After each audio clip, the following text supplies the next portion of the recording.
The Veteran by Stephen Crane. You might even call this the epilogue or final chapter of The Red Badge of Courage. Out of the low window could be seen 3 hickory trees placed irregularly in a meadow that was resplendent in springtime green. Farther away, the old dismal belfry of the village church loomed over the pines. A horse, meditating in the shade of one of the hickories, lazily swished his tail. The warm sunshine made an oblong of vivid yellow on the floor of the grocery.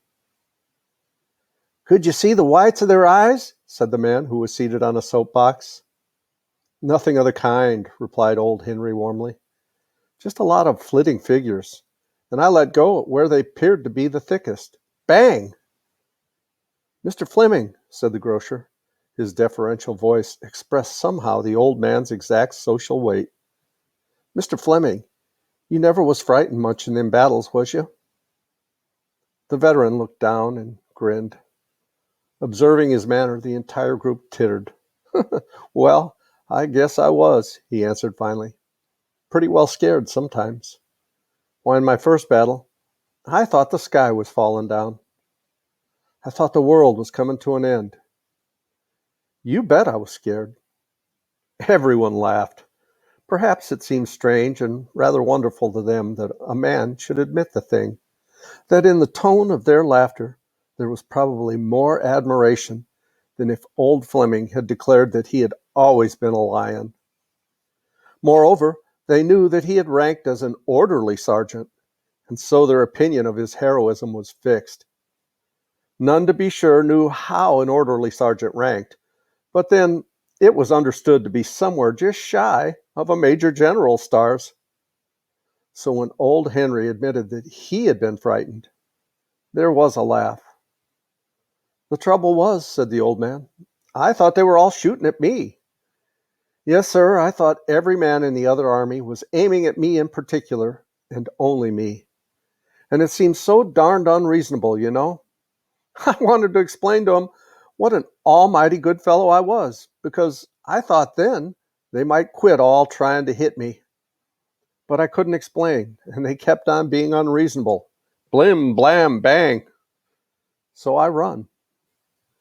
2 little triangles of wrinkles appeared at the corners of his eyes. Evidently, he appreciated some comedy in his recital.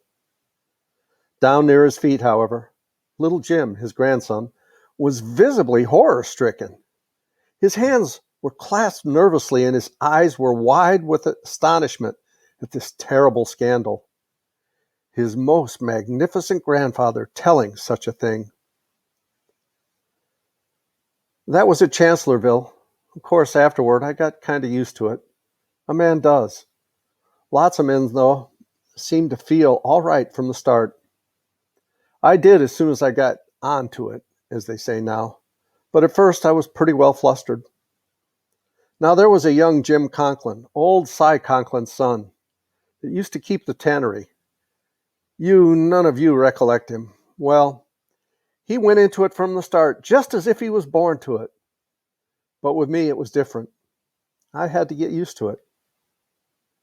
When little Jim walked with his grandfather, he was in the habit of skipping along on the stone pavement in front of the 3 stores and the hotel of the town, and betting that he could avoid the cracks. But upon this day, he walked soberly, with his hand gripping 2 of his grandfather's fingers. Sometimes he kicked abstractedly at dandelions that curved over the walk. Anyone could see that he was much troubled.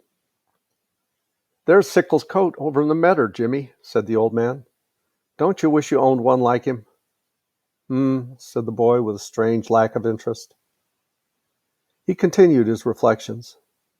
Then finally he ventured, "Grandpa, now, was that true what you was telling those men?" "What?" asked the grandfather. "What was I telling them?" "Oh, about you running." "Why, yes, that was true enough, Jimmy. It was my first fight, and there was an awful lot of noise, you know." Jimmy seemed dazed that his idol of his own will should so totter. His stout boyish idealism was injured. Presently the grandfather said, "Sickles' colt is going for a drink. Don't you wish you owned Sickles' coat, Jimmy?"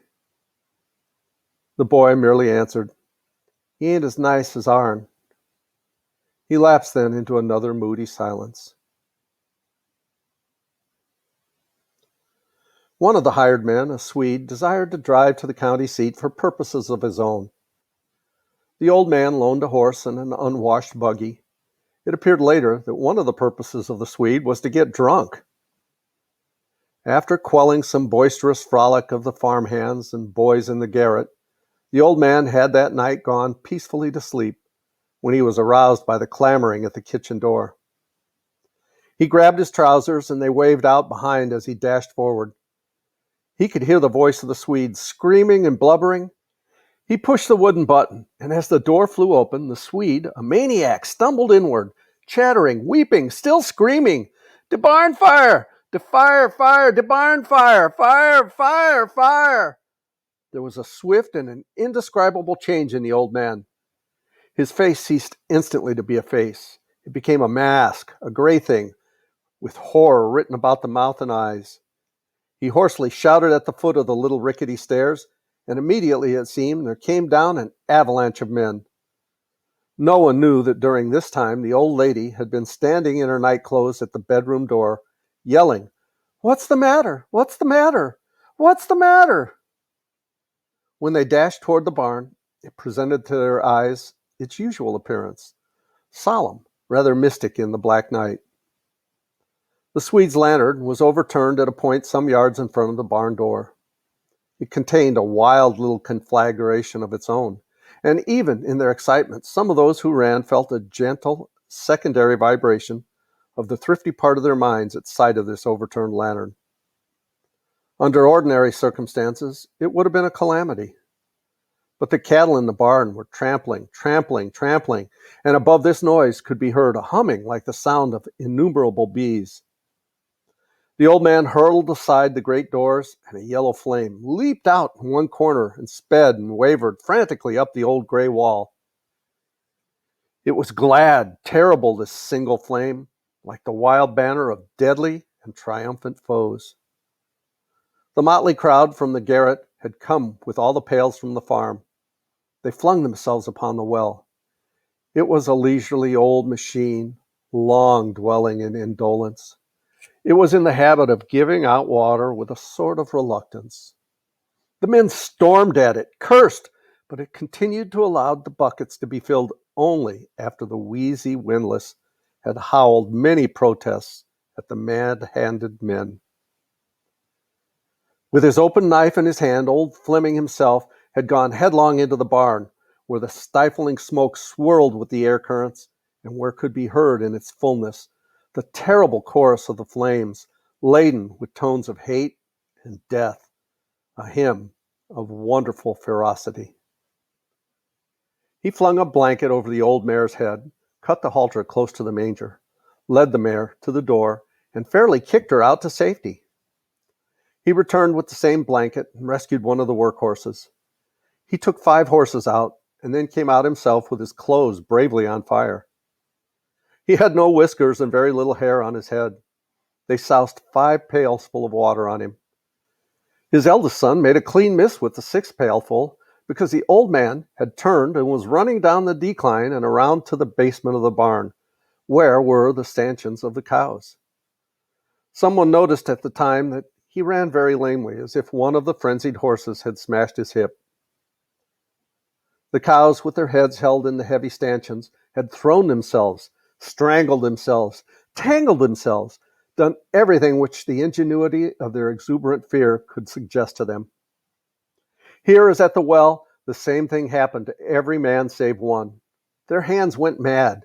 They became incapable of everything save the power to rush into dangerous situations. The old man released the cow nearest the door, and she, blind drunk with terror, crashed into the Swede. The Swede had been running to and fro, babbling.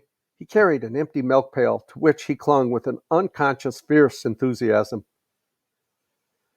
He shrieked like one lost as he went under the cow's hooves, and the milk pail, rolling across the floor, made a flash of silver in the gloom. Old Fleming took a fork, beat off the cow, and dragged the paralyzed Swede to the open air.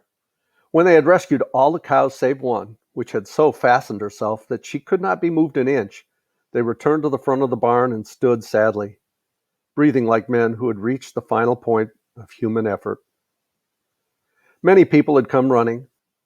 Some one had even gone to the church, and now, from the distance, rang the tocsin note of the old bell. There was a long flare of crimson in the sky, which made remote people speculate as to the whereabouts of the fire. The long flames sang their drumming chorus in the voices of the heaviest bass. The wind whirled clouds of smoke and cinders into the faces of the spectators. The form of the old barn was outlined in black amid these masses of orange-hued flames. And then came this Swede again, crying as one who is the weapon of the sinister fates. "Die Colts! Die Colts! You forgot die Colts!" Old Fleming staggered.